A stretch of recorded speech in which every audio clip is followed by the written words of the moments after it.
Halo, halo, apa kabar? Assalamualaikum warahmatullahi wabarakatuh. Senang sekali bisa kembali menjumpai Anda semua.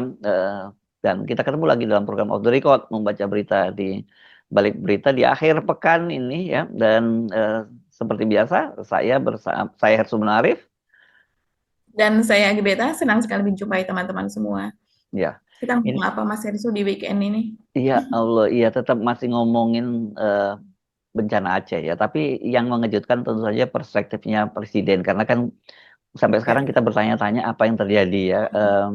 Kemarin kan saya Mhm. menyinggung Mbak Agi bahwa eh, ternyata kalau menurut Bahlil ya Menteri SDM setelah bertemu Ya. dengan Pak Prabowo hari hari Kamis kemarin itu kan dia menyatakan Mhm. bahwa Pak Prabowo, menurut Pak Prabowo ini versi Bahlil ya, sekali lagi saya nggak tahu Mhm. kebenaran seperti apa, yang menyatakan bahwa penyebab banjir di Sumatera itu ya karena curah hujan yang sangat tinggi, kan dia menyatakan seperti itu. Mhm. Saya bilang ini kan bahaya pernyataan semacam itu. Ya. Betul bahwa faktor hujan yang sangat tinggi, yes.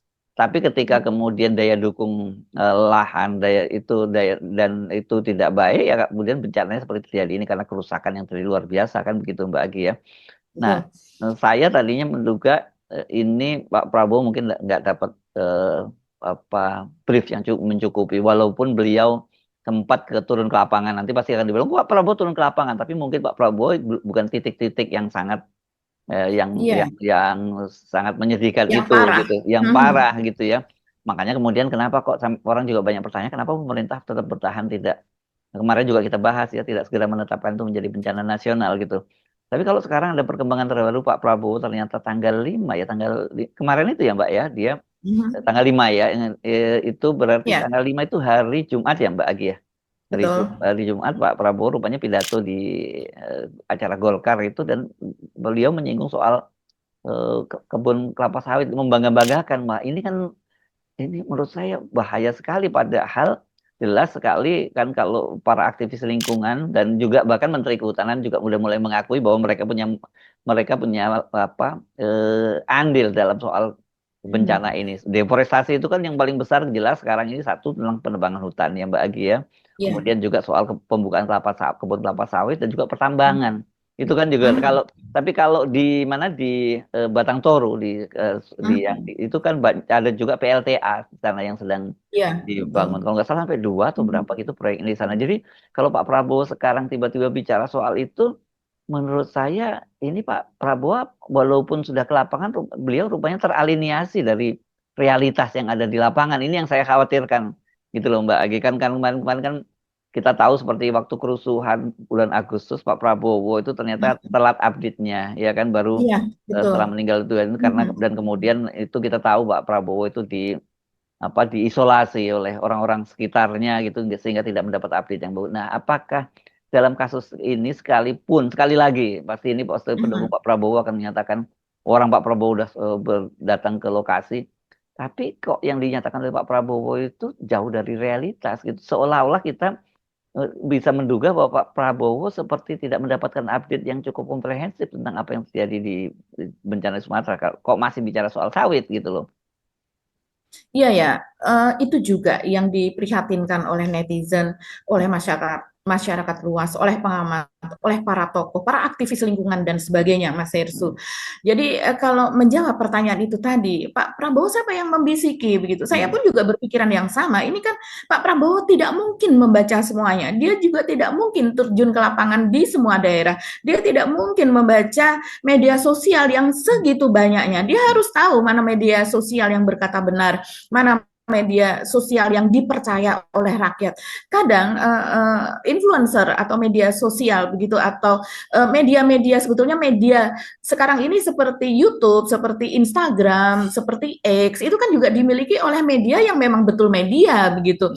Mereka bekerja sebagai media yang sebetul-betulnya seperti ketika old media. Kalau sekarang sudah new media di mana semua platform tersebut masyarakat bisa langsung memberikan tanggapan, bisa memberikan data, bisa menambahi gambar, video apa dan sebagainya di semua unggahan begitu Mas Hersu. Jadi mungkin Pak Prabowo juga tidak terlalu update soal itu kan. Oke. Dan kita melihat coba komposisi dari kabinet, siapa yang menjadi penasehatnya, siapa yang menjadi utusan khususnya, yang belakangan kita perlihatkan misalnya, padahal ini anak seorang tokoh misalnya Zita Anjani, anak dari dari Zulkifli Hasan yang bapaknya ini menjadi Menko ya. Dan ternyata ya begitu saja. Apa yang bisa kita harapkan? Sebagai utusan khusus dia memberikan feedback apa? Seperti Raffi Ahmad juga utusan khusus memberikan feedback apa? Begitu juga Dewan Ekonomi Nasional, Luhut Panjaitan, track recordnya seperti apa begitu Mas Heru? Dan dia juga sekaligus seorang pengusaha besar, pemilik kebun sawit juga, pemilik tambang batu bara juga yang memberikan andil Ya, begitu kepada kerusakan lingkungan ya. gitu. Nah, saya usul ya, kenapa kemudian kita membahas soal ini kan kita simak ya pidato Pak Prabowo ya di acara Golkar itu ya, Mbak Agi ya, bicara soal kebun sawit. Dan ini kemudian mengingatkan saya, nanti kita putarkan lagi Pak Prabowo ketika pidato pada musyawarah perencanaan pembangunan jangka panjang pada bulan Desember, yang bicara Ya. juga, yang ini juga Tahun menimbulkan lalu ya, kaget ya tahun lalu, membuat Mhm. kaget para pengamat lingkungan berkaitan dengan soal deforestasi dikaitkan dengan kebun sawit ya. Kita yang terbaru dulu yang kita tonton ya Mbak Aki yang Oke, di Golkar ya. sip. Mhm. Kalau kita tergantung import, kita nggak mampu bayar nanti harga BBM. Tapi kita diberi karunia oleh Yang Maha Kuasa. Kita punya kelapa sawit. Kelapa sawit bisa jadi BBM, bisa jadi solar, bisa jadi bensin juga. Kita punya teknologinya. Sekarang dengan bencana di Sumatera saja, bagaimana repotnya kita mengantar BBM ke daerah-daerah bencana. Jembatan putus, BBM harus kita naikin pesawat. Sekali lagi, ya musibah, tapi di sisi lain menguji kita, dan alhamdulillah kita kuat.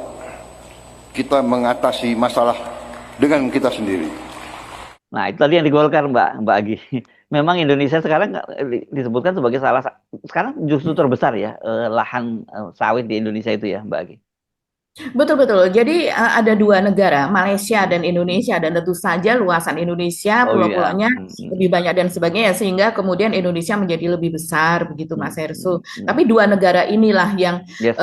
memiliki hasil hasil dari sawit itu yang terbanyak. Iya.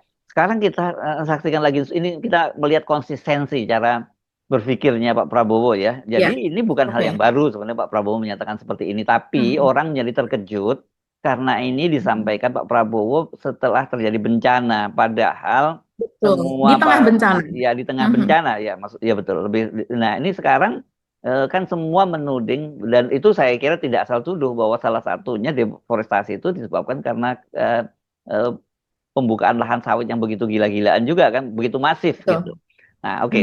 Sekarang kita simak yang di musyawarah perencanaan pembangunan jangka panjang ya pada bulan Desember lalu. Belum lama Pak Prabowo itu jadi tahun 2024. Yes. Terutama mereka sangat membutuhkan kelapa sawit kita. Ternyata kelapa sawit jadi bahan strategis rupanya. Banyak negara itu takut tidak dapat kelapa sawit. Bayangkan. Jadi jagalah ya para bupati, gubernur, para pejabat tentara, polisi, jagalah kebun-kebun kelapa sawit kita di mana-mana, itu aset negara. Dan saya kira ke depan kita juga harus tambah tanam kelapa sawit.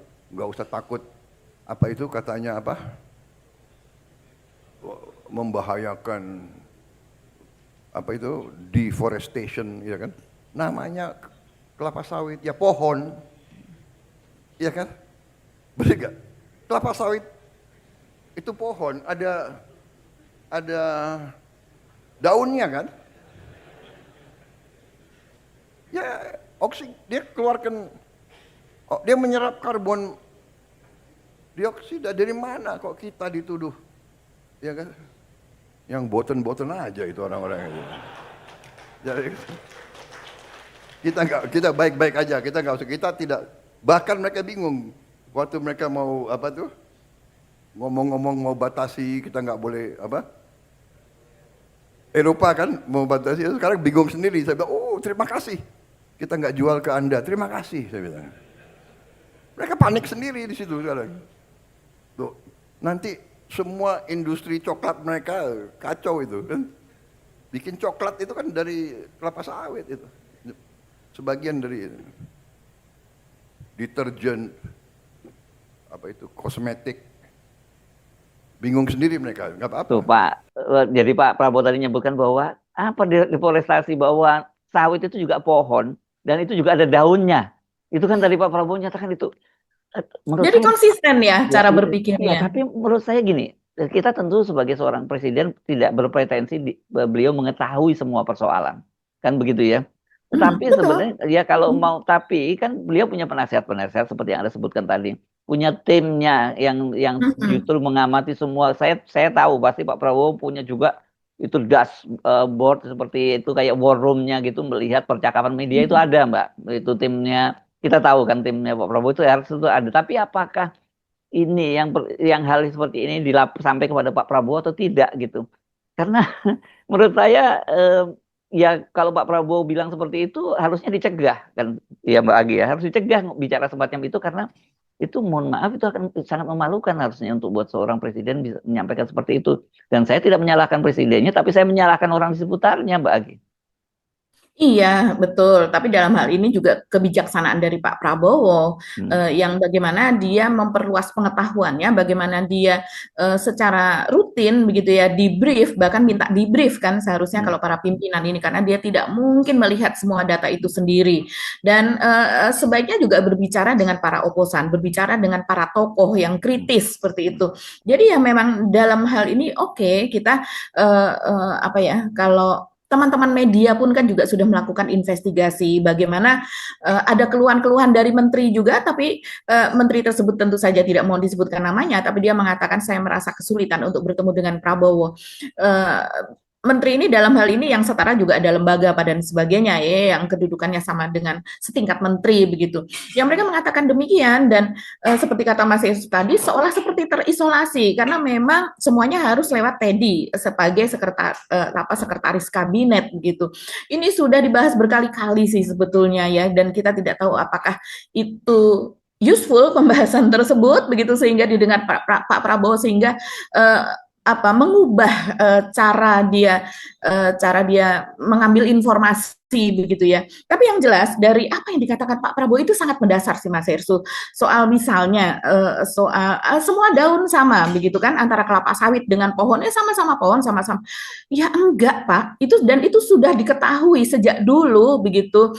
Karena memang wilayah hutan yang murni, wilayah hutan yang yang ada di Indonesia ini itu ya semua hutan, di Brazil juga demikian gitu. Jadi tutupannya itu berbeda, beraneka ragam.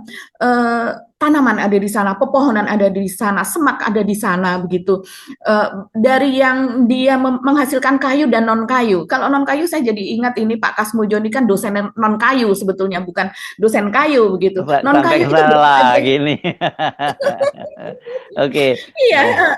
Jadi hasil non kayu itu seperti dan Pak Jokowi kalau betul dia dari sana, ijazahnya dari UGM kan, dia juga buka teknologi pemanfaatan hutan ya, itu kalau nggak salah apa sih namanya? Ya, teknologi, teknologi di setiap universitas beda-beda ya, tapi kurang lebih sama lah. Itu ada konservasi, terus kemudian teknologi pemanfaatan hutan atau teknologi hasil hutan, THH. Ya, jadi kalau Pak Jokowi memang nggak salah juga, karena tugas dia memanfaatkan hutan, bukan melestarikan hutan. Tapi kalau Pak Prabowo, Pak Prabowo apa kaitannya dengan hutan? Oh, sebagai militer dia banyak bergerilya kan di hutan-hutan sebenarnya. Betul, apalagi dia pernah bertugas di Aceh, begitu. Jadi di Papua yang lebih banyak, Papua dan di Timur Timur, Mbak, ya Pak. Ya itu juga betul. Karena ini Pak Prabowo ini memang pengalaman tempurnya sebetulnya luar biasa. Jadi itu tadi mungkin brief sedikit saja ya. Seperti misalnya wilayah hutan yang murni itu memiliki berbagai tutupan hutan dengan ketinggian tertentu. Seperti orang hutan sebetulnya dia bukan makhluk darat, dia bukan yang sehari-hari di darat mencari makanan, tidak. Makannya adalah daun-daun yang masih muda, yang itu dengan ketinggian tertentu. Dan kemudian kalau di hutan yang masih murni itu kan sinar matahari itu yang menerobos masuk hingga masuk sampai ke bumi, sampai ke tanah, itu kan dengan intensitas tertentu. Nah, di tempat tutupan itu misalnya 0, jadi permukaan tanah sampai dengan 10 meter itu hewan-hewan tertentu, biota tertentu, dan kemudian pohon-pohon tertentu termasuk jamur, herbal dan sebagainya itu adalah hasil hutan non kayu. Begitu juga terus kemudian pada ketinggian sampai dengan 50 meter sampai dengan 100 meter begitu. Karena pohon-pohon kalau di hutan yang masih murni itu kan bisa tingginya sampai puluhan meter begitu Mas Ersu, bahkan sampai 100 meter lebih begitu. Jadi itu sangat berbeda dengan sawit. Di sawit kita semuanya harus sebelumnya di land clearing, kemudian ditanami, dan tidak boleh ada semak-semak di sekitar sawit, yang artinya sangat-sangat homogen, tidak ada hewan-hewan yang kemudian hewan melata di bawah. Ada sih ular begitu ya, tapi kan hewan itu banyak sekali, aneka ragam gitu, macam-macam, yang kemudian fungsinya untuk bumi ini sangat beragam pula begitu. Jadi kalau di sawit belum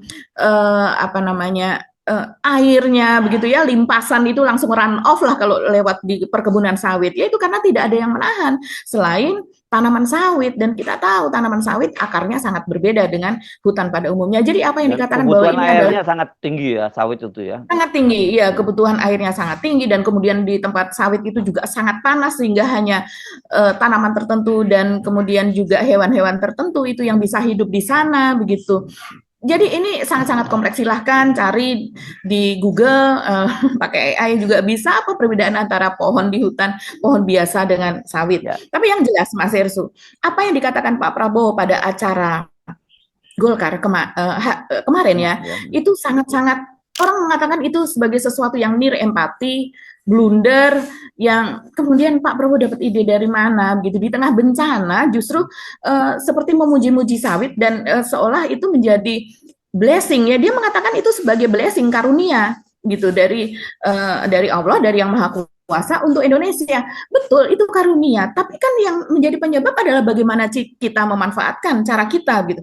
Coba kita baca Mas Hersu, berbagai komentar dari netizen sepertinya mengatakan seperti ini terhadap pidato Pak Prabowo tadi. Ya Allah Pak, kok bisa Anda tetap membanggakan hal utama yang menjadi alasan bencana? Tuh, parah, nggak ada obat. Ambisi berkali-kali ikut pilpres, pengen cuma jadi presiden, bukan sebagai pemimpin atau pelayan rakyat. Kok udah ngebabat hutan buat jadi kelapa sawit, tapi harga BBM kita masih lebih mahal dari Malaysia. Ini juga yang menjadi persoalan. Kalau seandainya menyanjung-nyanjung sawit gitu, pengelolaannya bagus, tidak ada korupsi, masuk ke pajaknya juga bagus gitu ya, untuk ekspornya apa dan sebagainya, tentunya kita juga harga sawit, terus kemudian yang sekarang sudah diubah menjadi bioenergi, begitu kan, harusnya baik itu sudah menjadi BBM maupun harga minyak sawit itu sendiri juga lebih murah dong harusnya daripada di Malaysia. Sangat rendah begitu. Ini apa artinya begitu? Nah, artinya rakyat kita belum memiliki kesempatan untuk mendapatkan dari hasil bless atau karunia yang disebutkan Pak Prabowo tadi, harusnya kan berupa bless itu terus menurun sampai ke tingkat yang paling bawah, yaitu sebagai user, yaitu rakyat. Ada yang mengatakan kita punya kelapa sawit, makanya kita babat hutan buat jadi kelapa sawit. Kasihan keluarga korban jiwa ratusan dan hilang juga ratusan kalian korban kelapa sawit. Pemerintah gagap menangani bencana. Presiden siapa ini? Ada lagi yang membahas itu tadi. Karena itu banjir ini terjadi, Pak, astagfirullahaladzim, memakan nyawa manusia, Pak, kelaparan mereka di sana. Ada juga yang ngomong, Dasmu ini mengikuti apa yang dikatakan Pak Prabowo. Wow, belum aja kelar penanganan, sudah mengatakan seperti ini, astagfirullah, masih sawit yang digaungkan, parah katanya. Dah sono makan kelapa sawit dulu. Jadi orang ini sudah marah ya menanggapi ini, karena Pak Prabowo seolah seperti tidak mendengar gitu keluhan masyarakat, penderitaan masyarakat. Apalagi Pak Prabowo mengatakan bahwa ini kondisi sudah membaik begitu. Ya itu tadi, karena Pak Prabowo dibawa ke lokasi yang memang sudah membaik, di tempat pengungsian yang sudah ada makanan dan sebagainya, Mas Hersu. Iya, iya. Jadi memang ini soal serius yang begini, menyangkut hal elementer, dan ini akan berdampak pada kebijakan-kebijakan yang diambil oleh Pak Prabowo. Kenapa? Karena satu, tentu kalau Mbak Prabowo merasa bahwa situasinya situasi terburuk sudah terlewati, jadi sekarang situasinya membaik, kan itu berarti akan berkaitan dengan kebijakan penanggulangan pasca banjirnya atau tanggap bencananya, itu yang dampaknya pertama kan ke situ, Mbak. Sementara kita tahu bahwa banyak sekali sekarang kepala-kepala daerah yang yang mengeluh atau menyatakan menyerah, mereka tidak sanggup menangani itu. Kita banyak faktor saya kira, termasuk juga pemangkasan transfer keuangan daerah juga itu menjadi salah satu menjadi beban buat mereka juga.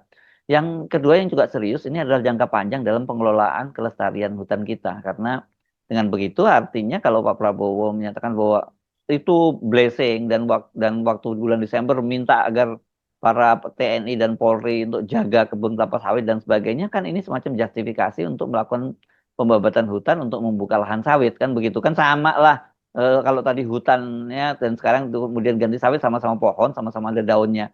Itu berarti kan ada dua hal itu yang menurut saya sangat serius, Mbak, dampaknya dari ucapannya Pak Prabowo tadi. Padahal kita tahu ya, hutan itu sendiri kalau namanya hutan tanaman industri itu jelas beda dengan hutan-hutan yang hutan apa sih, hutan yang karunia dari Allah lah gitu, yang sifatnya ini kan kita kan hutan hujan tropis gitu ya. Ini kan monokultur kalau tanam yang di kalau yang ditanam itu kelapa sawit dan sebagainya. Kalau yang lain yang hutan tanaman industri iya, dan kalau yang karunia dari Allah yang sebenarnya kita jaga itu kan kita kaya sekali anunya, keragaman hayatinya itu luar biasa, dan keragaman hayati dari pohon-pohon itu kan kemudian juga berdampak pada soal tadi yang binatang-binatang, karena jenis pohon ini menghidupi binatang ini, pohon ini digunakan untuk tempat hidup binatang ini kan beda-beda, Mbak Agi. Jadi betul. Makanya kita kaya sekali keragaman hayatinya di negara kita ini kan gitu. Bahkan jangankan sampai pohon-pohon yang besar, sampai kengatnya, sampai semutnya yang di dalam tanah. Ya, itu pun beda-beda ketika jenis pohonnya itu beda-beda, dan itu yang membuat banyak orang-orang asing, terutama di Eropa yang hutannya monokultur, sebenarnya iri dengan kita. Tapi kita sepertinya nggak sadar bahwa itu adalah kemewahan yang diberikan pada karunia, itu baru karunia, kalau itu baru blessing itu yang dari Allah untuk bangsa ini. Tapi kemudian kita merusaknya dengan begitu saja, itu karena kerakusan kan. Sebenarnya ini lebih pada kerakusan, karena mereka ini kalau ngomongin soal kekayaan, mereka sudah sangat kaya, Mbak Agi. Tapi mereka pengen kaya lagi, dan kemudian segala macam cara mereka tempuh. Sebenarnya kaya itu nggak salah, bagus sebenarnya gitu. Orang kalau kita kebetulan Muslim, dan saya kira agama lain juga sama ya, kita dituntut untuk kaya ya, karena dengan kaya kita bisa macam-macam, berderma, berbuat kebaikan, dan beramal tuh terbaik. Tapi kan persoalannya, kalau saya selalu menyatakan soal kekayaan itu cuma dua kok persoalannya, bukan jelek buruk, karena saya juga tahu banyak sekali banyak orang yang marah pada orang yang kaya. Nggak boleh orang pada orang yang kaya, nggak boleh kita marah. Tapi tergantung dari bagaimana cara dia mendapatkan kekayaannya, apakah itu dengan cara yang baik, dengan halal dan thayyib gitu, dengan tidak dengan kong kali kong dengan para pengusaha, dan kemudian menindas rakyat cara yang baik, dan dimanfaatkan dengan baik. Uangnya itu pemanfaatannya baik, diberikan pada banyak, membantu orang lain dan sebagainya gitu. Jadi dalam hal ini yang terjadi justru enggak kan, ini kerakusan kan. Mereka kemudian tiba-tiba mereka paling menyumbangnya tuh lewat CSR. CSR itu pun juga sebenarnya cuma basa-basi saja gitu. Jadi saya senang sekali, dan saya beberapa kali mengendorse Pak Bupati Tapanuli, Pak Bupati Samosir, yang mengeluarkan edaran untuk menolak bantuan-bantuan dari perusahaan-perusahaan bermasalah. Juga saudara-saudara kita dari Huria Kristen Batak Protestan, HKBP, ini kan yang terbesar ya di Sumatera Utara, mereka juga menolak bantuan dari para perusahaan-perusahaan korporasi besar yang merusak lingkungan. Kan ini kan palsu banget, mereka sudah membuat sengsara, tiba-tiba kemudian seolah-olah mereka datang sebagai sinterklas kepada mereka yang mengalami bencana, dan itu memang harus ditolak gitu. Iya, betul sekali. Coba kita melihat ya Mas Hersu, saat ini penolakan dari pemerintah untuk bantuan internasional atau membuka diri begitu semacam itu. Nah, itu lain lagi ya. Ini lain lagi dengan yang tolakan dari korporasi. Tapi ini yang sering disebut sebagai asing-asing itu tadi. Pak Prabowo kan paling sering dia mengatakan ini asing-asing. Apalagi soal kelapa sawit, karena memang ada sengketa di Eropa. Kelapa sawit kita dari sejak sebelum COVID itu di-ban ya, atau mereka tidak mau mengkonsumsi, kita tidak bisa ekspor ke Eropa. Ya memang ada perang dagang karena kita Iya, kita menggunakan paham kelapa itu. sawit juga menjadi biofuel. Biofuel itu ya menjadi bioenergi begitu kan. Yang itu yang mereka tidak mau karena akibatnya memang di masa depan dengan luasan kelapa sawit, perkebunan kelapa sawit yang kita miliki, kita akan menjadi pemimpin, pemilik bahan bakar minyak begitu ya. Karena nanti-nanti sekitar 50 tahun lagi katanya itu bahan bakar fosil yang dari batu bara dan sebagainya itu kan habis begitu. Nah, pada saat itu maka orang berlomba-lomba menciptakan bahan bakar minyak, energi. Kalau seandainya tidak, maka musim dingin itu bisa ribuan orang bahkan jutaan orang mati kalau seandainya tidak ada bahan bakar. Nah, kita dianggap sebagai sebagai penghasil biofuel yang nantinya kelak akan menjadi salah satu yang terbesar di dunia sehingga dunia akan tergantung kepada kita. Itu yang menjadi pemikirannya begitu. Sementara kalau di Eropa 4 musim tidak mungkin. Mereka tidak bisa menanam kelapa sawit. Mungkin biofuel itu bisa dihasilkan dari jagung, dari kedelai, tapi itu pun Bunga tanaman dengan matahari banyak juga ya. kesatuan sehingga mahal. Iya, sangat mahal sekali. Kalau di sini itu termasuk perawatan yang sangat murah begitu. Jadi tapi Mas Hersu soal penolakan terhadap kedatangan atau bantuan internasional ini kan saat ini berhubungan dengan nyawa. Kita sanggup atau tidak begitu. Detik demi detik sekian orang meninggal. Media sudah mulai mengabarkan bau busuk itu menyengat ada di mana-mana. Selain kerbau, sapi, bahkan gajah, bangkai gajah juga ditemukan. Dan kalau Gubernur Aceh kalau nggak salah sebagainya. banyak menemukan orang dalam mobil ya Mbak Agi ya. Iya, Pak Mualim, Pak Muzakir Manaf juga mengatakan begitu. Jadi mungkin itu banjir bandang terjadi ketika orang setengah beraktivitas, orang ada di mobil, orang ada di rumah, orang ada di kantor, orang ada di mana-mana, orang sedang bekerja, orang ada itu sangat sangat beragam. Ada yang datang pagi hari, datang malam hari apa dan sebagainya. Jadi otomatis ya mereka yang mungkin ada di mana mereka itu mereka menjadi korban. Salah satunya mereka yang ada di jalanan ya mereka ada di dalam mobil yang itu belum terevakuasi dan saat ini banyak sekali mengatakan sudah mulai ya bau bangkai di mana-mana. Tentu saja itu misalnya orang seperti kita dengan tidak ada pengalaman, kita tidak punya pengalaman medis, pendidikan medis, kita tidak bisa mengevakuasi begitu saja karena sudah ada bakteri pembusuk apa dan sebagainya yang malah justru akan berakibat fatal kepada kita yang hidup apalagi dalam kondisi lemah tanpa makanan, lelah berhari-hari dan sebagainya. Tapi kita kembali ya Mas Hersu itu soal asing-asing itu tadi. Saat ini bahkan satelit Eropa itu sudah mendeteksi begitu. Jadi sudah ramai di luar negeri gitu. Jadi kalau saya pun asing tidak bisa masuk ke sini, reporter-reporter asing saya lihat seperti SBS News dari Australia misalnya, dan banyak lagi media itu yang sudah menyiarkan langsung di lokasi walaupun mereka tidak terlalu masuk ya, seperti di PD Jaya itu di kotanya mereka menyiarkan atau membuat rekaman di sana. Nah, tapi seperti misalnya ini yang diberitakan oleh yang dibagikan ini diberitakan oleh Berita Satu. Nah, ini yang kemudian cukup ramai, Mas Hersu, data-data ini. Jadi dilihat dari satelit, itu saya bacakan saja ya. Kedahsyatan bencana banjir di Sumatera, khususnya di wilayah Aceh, ternyata terpantau oleh satelit Copernicus Sentinel-2 milik Badan Antariksa Eropa atau ISA. Dikutip dari situs resmi ISA, Kamis 4 Desember, baru 2 hari yang lalu disebutkan bahwa visual yang dipotret oleh satelit tersebut terjadi pada Sabtu 29 November. Kita tahu pemotretan oleh satelit itu bisa kita bisa meminta data tahun lalu atau 2 tahun yang lalu seperti itu karena mereka memiliki sistem perekaman data ya. Dan kemudian di foto berikutnya, ini tertulis, foto satelit tersebut terlihat menunjukkan betapa luasnya kawasan di timur kota Lok Sumawe, Aceh yang terendam banjir hingga seperti tenggelam. Gambar resolusi tinggi tersebut memperlihatkan perubahan drastis pada wilayah pesisir utara Provinsi Aceh akibat curah hujan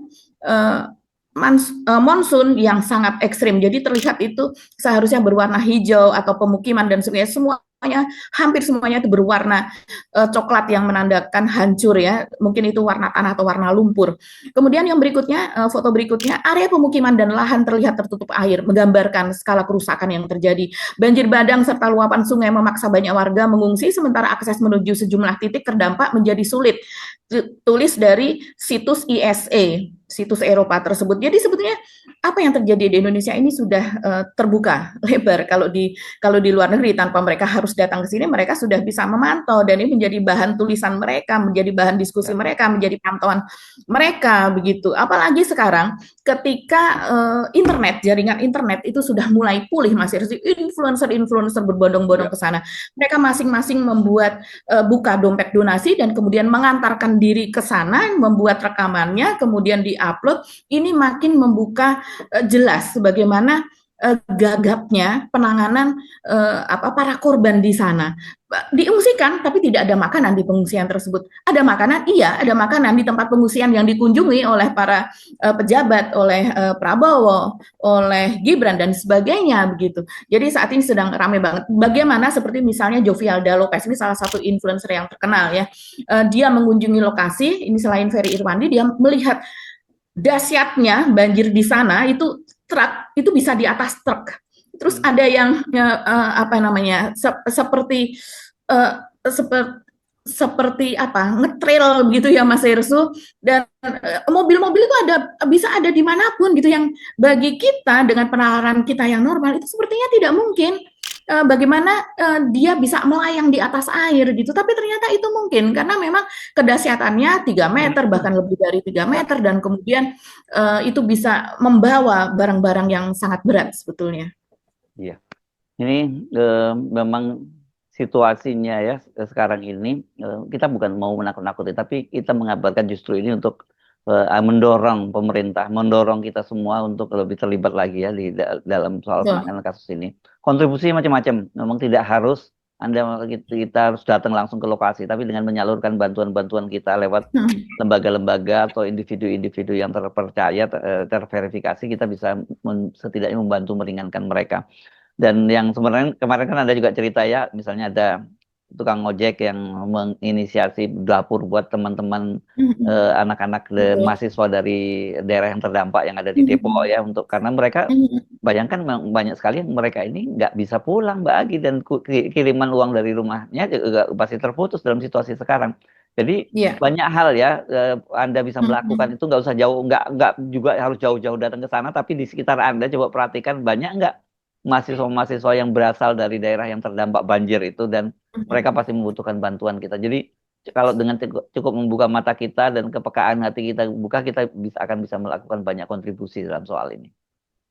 Iya, betul sekali Mas Hersu. Jadi sekarang open donasi itu tidak hanya harus dilakukan oleh seorang tokoh, orang yang aktif di media sosial, karena sekarang senjatanya adalah media sosial. Di orang-orang yang tidak perlu mungkin di daerahnya saja dia terkenal itu sudah bisa membuka donasi atau open donasi. Mungkin orang-orang yang terkenal seperti Ferry Irwandi yang kita juga terkejut, ini orang kan tadinya mau dikriminalisasikan pada peristiwa Agustus begitu kan, tapi akhirnya tidak jadi mungkin dengan pertimbangan tertentu karena memang followernya banyak sekali, dan dia juga membuka kewarasan seseorang dengan konten-kontennya. Mungkin bagi yang tidak suka apa itu omon-omon, tapi kalau menurut saya memang dia memberikan kontribusi pemikiran terutama terhadap anak muda. Nah, followernya kebanyakan adalah anak muda memang, dan kita terkejut juga dalam 1x24 jam puluhan ribu menyumbang, dan ini bukan menyumbang seperti konglomerat misalnya menyumbang sampai miliaran, menyumbang sampai ratusan juta. Ini dari uang-uang yang hanya 10.000, 20.000, begitu 50.000, akhirnya terkumpul sekitar 10 miliar lebih dan langsung diberikan ke sana. Yang lainnya juga masih, Mas Hersu sekarang ini mungkin pemirsa off the record juga meminta supaya kita membuka data tentang lahan atau konsesi yang dimiliki oleh Prabowo begitu kan, yang hampir mencapai 100.000 hektar ada di konsesi yang kemudian menjadi hutan tanaman industri. Kita tahu ini hutan tanaman industri itu bisa sawit, begitu juga kalau yang biasanya HTI itu berupa kayu begitu yang akan dipanen 5 tahun 6 tahun pada periode tertentu, yang kemudian menjadi bahan begitu untuk industri pulp dan kertas, seperti misalnya Prabowo itu kan lahan yang di Aceh itu kemudian hasil tanaman industrinya itu dikirimkan ke kertas kraft Aceh gitu. Ini tempat Jokowi dulu bekerja kabarnya. Iya, jadi sebenarnya di daerah ini daerah Takengon itu ya. Iya, dan teman-teman kalau saya banyak sekali pemirsa off the record yang mengatakan, ayo buka dong itu data-data. Ya data-data itu sebetulnya sudah terbuka lebar oleh jaringan advokasi tambang Ya. nasional, bukan hanya sekarang.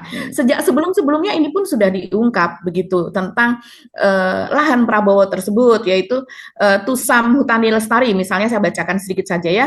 Ini dari Jatam Nasional yang ada di X-nya.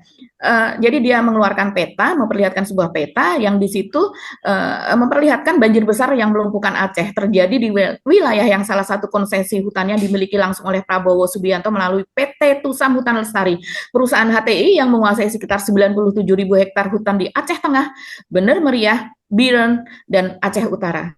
Ini semua daerah yang terdampak banjirnya itu sangat parah. Konsesi milik Prabowo ini berdiri berdampingan dengan puluhan izin tambang yang lain. Jadi tidak hanya Prabowo sebetulnya memang, tapi karena Prabowo sebagai presiden tentu saja ini kemudian sangat disorot. Apalagi pernyataan-pernyataan Prabowo soal sawit, soal deforestasi yang tidak sesuai dengan pemikiran para aktivis begitu ya. Jadi ini berdampingan dengan puluhan izin tambang, HTI, HPH, hak pengusahaan hutan, HTI itu adalah hutan tanaman industri ya, dan kebun sawit berskala raksasa yang bersama-sama menggerus tutupan hutan di pegunungan dan hulu sungai, merusak daerah tangkapan air dan melemahkan kemampuan alam menahan limpasan hujan. Banjir yang menerjang baru-baru ini datang dari curah hujan ekstrem yang turun di kawasan yang sudah lama dikapling izin-izin tersebut, sehingga air hujan tidak lagi tertahan oleh hutan dan tanah yang sehat. Air mengalir deras membawa lumpur kayu ke pemukiman, menjadikan Aceh banjir bandang. Ini bisa teman-teman lihat di X dari Jatamnas ya. Saya tambahkan sedikit saja, wilayah yang disorot dengan garis ungu di peta, yaitu adalah Pidi Jaya, Aceh Tengah, Aceh Utara, Aceh Tenggara, Aceh Selatan, Aceh Tamiang, Gayo Lues, hingga Aceh Singkil. Ini parah semuanya. Dan banyak daerah yang belum bisa diakses sampai sekarang, padahal sekarang sudah memasuki hari, sudah 10 hari lebih Mas Hersu dari sejak tanggal 27. Iya. Salah satu contoh yang paling menonjol adalah kawasan Linge di Aceh Tengah, tempat PT Tusam Hutani Lestari milik Prabowo tadi menguasai hampir 100.000 hektar hutan dan telah lama diprotes warga karena merampas ruang hidup mereka dan mengubah hutan adat menjadi kebun industri pinus. Pinus ini salah satu bahan untuk membuat untuk pulp and paper, untuk terpentin dari getah pinusnya, thinner dan sebagainya. Dan teman-teman bisa melihat sendiri bagaimana datanya, begitu juga ada di Detik, ada juga di Kumparan gitu, dan itu bukan data baru sebenarnya, itu data lama. Yang baru adalah luasan dampak dari bencananya. Oke, Mbak Agi, mudah-mudahan saja ya pemerintah segera bisa merespon dan memenuhi harapan publik ya, karena kalau tidak ya kan pemerintah ini kan sebenarnya pelayan rakyat ya, jadi harusnya dia lebih mendengar suara rakyat bukan mendengar suara dari para konglomerat. Kita akhiri perbincangan kita kali ini, sampai ketemu lagi di episode berikutnya. Kami mohon pamit, saya Hersmono Arif. Dan saya Gibita, terima kasih atas perhatian teman-teman. Tetap salam akal sehat. Wassalamualaikum warahmatullahi wabarakatuh. Waalaikumsalam warahmatullahi wabarakatuh.